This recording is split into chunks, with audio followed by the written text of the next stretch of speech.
अस्सलाम वालेकुम व्यूअर्स। आज हम क्वेश्चन सॉल्व करने जा रहे हैं 2016 का प्रैक्टिस के लिए।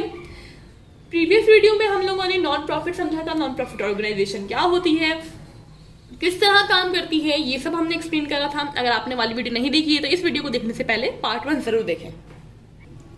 सबसे पहले सवाल में ऑर्गेनाइजेशन का नाम क्या हुआ होगा, हम नाम की हेडिंग लगाएंगे। नाम था गोल्ड स्टार हॉकी क्लब। उसके बाद लिखेंगे इनकम एंड एक्सपेंडिचर अकाउंट, क्योंकि हम वही बनाने जा रहे हैं। रिक्वायर्ड पढ़ा था हमने सवाल में कि हमें बनाना है, प्रिपेयर करना था हमें इनकम एंड एक्सपेंडिचर अकाउंट। फिर लिखा है हमने फॉर दिसंबर 31, 2015। हमें ईयर एंड बताया गया था कि 2015 के एंड में बनाया जा रहा है, तो हमने वो मेंशन कर दिया है। 2 कॉलम्स ड्रॉ करें हमने, इसी तरह आपको भी कॉलम ड्रॉ करने हैं इनकम एंड एक्सपेंडिचर अकाउंट बनाते हुए। ये वाला कॉलम कहलाएगा, कॉलम बना दिया है इनकम का, यहाँ पे इनकम की हमने हेडिंग डाल दी है। और लेफ्ट वाला कॉलम इस तरह हो गया हमारे पास एक्सपेंस का। राइट कॉलम हमेशा इनकम का होगा और लेफ्ट कॉलम एक्सपेंस का होगा। याद रहे, आप राइट का कॉलम एक्सपेंस का और लेफ्ट कॉलम इनकम का नहीं बना सकते, ठीक है। राइट में ही आएगा हमेशा इनकम का कॉलम। अच्छा, सबसे पहले हम लोग पास करेंगे एडजस्टिंग एंट्रीज। जो आपको अदर इन्फॉर्मेशन में डेटा दिया हुआ है उसके लिए हमें पास करनी होती है एडजस्टिंग एंट्रीज। अच्छा, एडजस्टिंग एंट्रीज हम सेकंड में वैसे पास नहीं करते हैं, एग्जामिनर हमसे एडजस्टिंग एंट्रीज नहीं मांगता है। फर्स्ट ईयर में हम ये काम करा करते थे, लेकिन चूंकि अगर आपने फर्स्ट ईयर में अगर आपने इतना अच्छा आपको एडजस्टिंग एंट्रीज पास करना नहीं आती, तो अभी आपको प्रॉपर एडजस्टिंग एंट्रीज को पास करना पड़ेगा, ताकि आप क्वेश्चन में आपको कोई प्रॉब्लम ना हो, क्वेश्चन में कोई गलती ना हो। तो आज एक पास करते हैं एडजस्टिंग एंट्रीज को। सबसे पहली एंट्री पास करेंगे। पहली एंट्री आ रही है आउटस्टैंडिंग सैलरीज व 6000। आउटस्टैंडिंग वर्ड का मतलब क्या है, इसकी एक सेपरेट वीडियो और जो मजीद इस तरह के वर्ड्स हैं उनकी मीनिंग की एक सेपरेट वीडियो मौजूद है चैनल पर, आप इसको जरूर देखें। अभी के लिए मैं आपको समझा देती हूँ आउटस्टैंडिंग सैलरीज क्या होता है। देखिए, अकाउंटिंग जिस बेस पे काम करती है वो होती है एक्रूअल बेसिस, यानी कि जब खर्चा हुआ तो हम उसको रिकॉर्ड करेंगे, भले हमने पेमेंट करी हो या ना करी हो। सेम वही चीज होगी आउटस्टैंडिंग सैलरीज। वो कह रहे हैं कि सैलरीज हमारे पास जो है वो हमारी, यानी कि खर्चा हो गया, सैलरी से खर्चा हो गया है, हमने पे नहीं करा, ठीक है। हमने समझ लिया आप कि हमने स्टाफ को सैलरी देनी थी, 1 महीने से ऊपर हो गया, अभी तक हम हमने नहीं दी, लेकिन हमने सर्विसेज से यूज कर ली ना, स्टाफ की तो सैलरी तो देनी है, सैलरी बन गई है उनकी, इसीलिए हमारे लिए वो एक्सपेंस बन गया, हमने पे भले करा हो या ना करा हो। स्टाफ सैलरी आप पेमेंट साइड पे देखेंगे आपको नजर आ रही है 42,000। यहाँ नीचे एडजस्टिंग में वो कह रहे हैं कि आउटस्टैंडिंग सैलरी 6000 है, यानी कि 6000 सैलरीज हमारे पास स्टाफ सैलरी यानी कि सैलरी एक्सपेंस में मजीद बढ़ेंगी, ठीक है, इनको हमें प्लस करना होगा। एंट्री हमने इस तरह पास करी है, स्टाफ सैलरी का जो एक्सपेंस है वो हमारे पास इंक्रीज हुआ है 6000 से, यानी कि अभी हमारे पास स्टाफ सैलरी कितनी शो हो रही है, अभी हमारे पास शो हो रही है 42,000, जिसमें हम 6000 प्लस कर रहे होंगे क्वेश्चन सॉल्व करते हुए। अच्छा, ये वाली एंट्री में हमें थोड़ा समझने की जरूरत है, ठीक है। ग्राउंड रेंट, अदर इन्फॉर्मेशन हमें बता रहा है कि ग्राउंड रेंट पे किया था अक्टूबर 1 को 4 महीनों के लिए। अभी जो हम लोग अकाउंट बना रहे हैं इनकम एंड एक्सपेंडिचर, वो हम बना रहे हैं दिसंबर 31, 2015 के लिए, यानी अक्टूबर को पे किया गया था 4 महीनों के लिए। खर्चा जब एडवांस से पे होता है तो क्या कहलाता है, प्रीपेड कहलाता है, सही। हमने लास्ट वीडियो में पढ़ा था प्रीपेड कहलाता है खर्चा एडवांस से पे हो, ये हमारा एक्सपेंस नहीं होता, सही है। लेकिन 3 महीने गुजर चुके हैं, क्योंकि हम लोग 2015 दिसंबर 31 पर मौजूद हैं, तो 3 महीने गुजर चुके हैं, यानी कि जो 3 महीनों का खर्चा था, 3 महीने को जो रेंट था वो तो हमारे लिए एक्सपेंस बन गया, लेकिन वो जो 1 महीना रहता है, यानी कि जनवरी का 2016 के जनवरी का जो हमने अक्टूबर को पे करा था, तो वो हमारे लिए खर्चा अभी एक्सपेंस नहीं बना है, वो खर्चा हमारे पास क्या है, प्रीपेड है। इसीलिए हम लोग उस उतने अमाउंट से पहले तो हमें पता लगाना है कि भाई 1 महीने का कितना रेंट था। 1 महीने का रेंट था 1650, ठीक है, ये प्रीपेड है, 1 महीने का प्रीपेड है सिर्फ, सही है, क्योंकि 3 महीने गुजर चुके हैं, अक्टूबर नवंबर दिसंबर, 3 महीने गुजर गए, दिसंबर 31, 2015 पर है। जनवरी का भी पे किया था, जनवरी 2016 का, उसका अभी मंथ हमने यूज ही नहीं करा, तो हमने प्रीपेड रेंट को 1 मंथ की जो रेंट था उससे बढ़ाया और ग्राउंड रेंट एक्सपेंस को उस अमाउंट से कम कर दिया। आई होप आपको ये क्लियर हुआ होगा।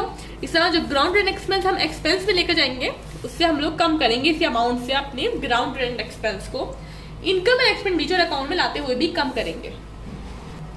अच्छा, अदर इंफॉर्मेशन में नंबर 30 हमारे पास लिखा हुआ है subscription received in advance 6000 and subscription receivable is 9000। Subscription received in advance, इसका मतलब सब्सक्रिप्शन हमें एडवांस में मिली है, तो ये हमारे लिए इनकम नहीं है, तो हमने क्या करा, सब्सक्रिप्शन इनकम को हमने डेबिट करा। डेबिट मतलब क्या, इनकम कम हो रही है, रूल्स फॉर डेबिट और क्रेडिट अगर आपको नहीं आते हैं तो इसकी वीडियो भी मौजूद है, चैनल पर जरूर देखिएगा। अर्न सब्सक्रिप्शन जो कि एक लाइबिलिटी है, हमने इसको इंक्रीज कर दिया। सेकंड चीज वो कह रहे थे एंट्री में, सब्सक्रिप्शन रिसीवेबल 9000, यानी कि सब्सक्रिप्शन हमें जो रिसीव करनी है वो क्या है 9000 है। पहले पढ़ चुके हैं हम लोग कि अगर हमने इनकम कमा ली है, भले पैसे मिले हो या ना मिले हो, हम उसको इनकम में रिकॉर्ड करेंगे। हमने वही करा, सब्सक्रिप्शन इनकम को 9000 से इंक्रीज कर दिया और सब्सक्रिप्शन रिसीवेबल जो कि एक एसेट है उसको भी इंक्रीज कर दिया 9000 से। एंट्रीज पास करने के बाद हम इनकम में सब्सक्रिप्शन नोट करेंगे। सब्सक्रिप्शन हमारी लिए इनकम होती है। 1,05,000 हमें क्या दिया हुआ है, अमाउंट दिया हुआ है रिसिप्ट एंड पेमेंट अकाउंट में, ठीक है। 1,05,000 हमारे पास हमें ऐड करना पड़ेगा सब्सक्रिप्शन इनकम जो इंक्रीज हुई थी, सही है, उससे हमें ऐड करना पड़ेगा 9,000, यानी कि ऐड हो रहे होंगे 9,000 हमने ऐड करे हैं। 9,000 हमने ऐड क्यों करे हैं, क्योंकि 9,000 हमें हमारी जो इनकम थी वो बन चुकी थी, अभी मिली नहीं, सही है, लेकिन बन गई, रिसीवेबल हमारे पास मौजूद है। 6,000 हमें मिल गई लेकिन एडवांस में मिल गई, तो हमारे लिए ये इनकम नहीं है और ये जो इनकम है जो हमें मिलनी है, सही है, जिसकी पेमेंट हमें मिलनी है। तो इस तरह हम इसको माइनस कर रहे होंगे और इसको प्लस कर रहे होंगे अपनी सब्सक्रिप्शन फी में। सब्सक्रिप्शन फी हमारे पास टोटल आ रही है इस तरह 1,08,000। डोनेशन हमें रिसिप्ट साइड पे दी हुई 28,500, ये हम डायरेक्ट इनकम पे ले गए। सेल ऑफ टिकट, यानी कि टिकट सेल करके जो हमने इनकम कमाई वो है 60,000, ये हमने इनकम में लिख लिया। स्टाफ सैलरीज हमें दी हुई है 42,000, पेमेंट साइड पे लिखा हुआ है, यानी कि हमने पेमेंट करी है सैलरीज के तौर पे 42,000।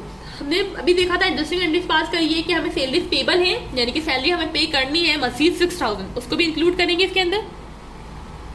स्टाफ सैलरीज हमारे पास टोटल आ गई है 48,000। ग्राउंड रेंट एक्सपेंस में हमने अभी पढ़ा था कि 1 महीने का जो ग्राउंड रेंट एक्सपेंस है वो प्रीपेड है, 3 महीने का प्रीपेड था पहले ही। अब हमारे ऊपर हम ये कर सकते हैं कि हमने 1,650 जो अमाउंट निकाला था उसको 6,600 से माइनस कर दें, या इसको मल्टीप्लाई कर दें, 3/4 से, यानी कि 4 महीनों में से 3 मंथ का जो एक्सपेंस रेंट है वो एक्सपेंस बन चुका है। अमाउंट सेम ही आएगा दोनों सूरत में। एक्सपेंस के अकाउंट में, एक्सपेंस के कॉलम में हम जितने भी हमें एक्सपेंस दिए हुए थे, पेमेंट साइड पे एक्सपेंस होंगे, यानी कि पेमेंट साइड पे क्यों होंगे, क्योंकि खर्चे हम पे कर रहे होंगे, ठीक है। तो सारे एक्सपेंस हमने एक्सपेंस के कॉलम में लिख दिया। अब हम क्या कर रहे होंगे, हम इसके टोटल कर रहे होंगे दोनों साइड्स को।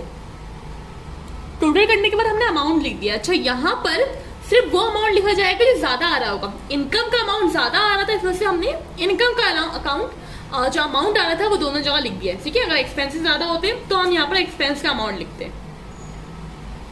हमने रिकॉर्ड करा है सरप्लस ओवर एक्सपेंडिचर, यानी कि अगर हमने पहले भी प्रीवियस वीडियो में पढ़ा था कि जो हमारे पास इनकम अगर ज्यादा आ रही होगी तो इसका मतलब है कि हमें क्या हुआ है, प्रॉफिट हुआ है, ठीक है। खर्चे कम, इनकम ज्यादा, तो प्रॉफिट हुआ है। प्रॉफिट कहाँ लिखा जाएगा, प्रॉफिट को हम लोग नॉन प्रॉफिट ऑर्गेनाइजेशन में सरप्लस कह रहे होंगे, तो वो हमने एक्सपेंस के कॉलम में लिखेंगे, सही है। यानी कि इतना हमें प्रॉफिट हुआ है।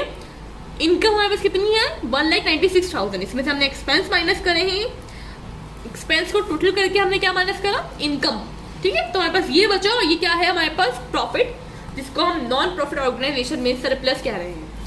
आई होप आपको सब कुछ क्लियर हो चुका है। अगर अभी भी कोई क्वेश्चन है तो आप कमेंट सेक्शन में पूछ सकते हैं।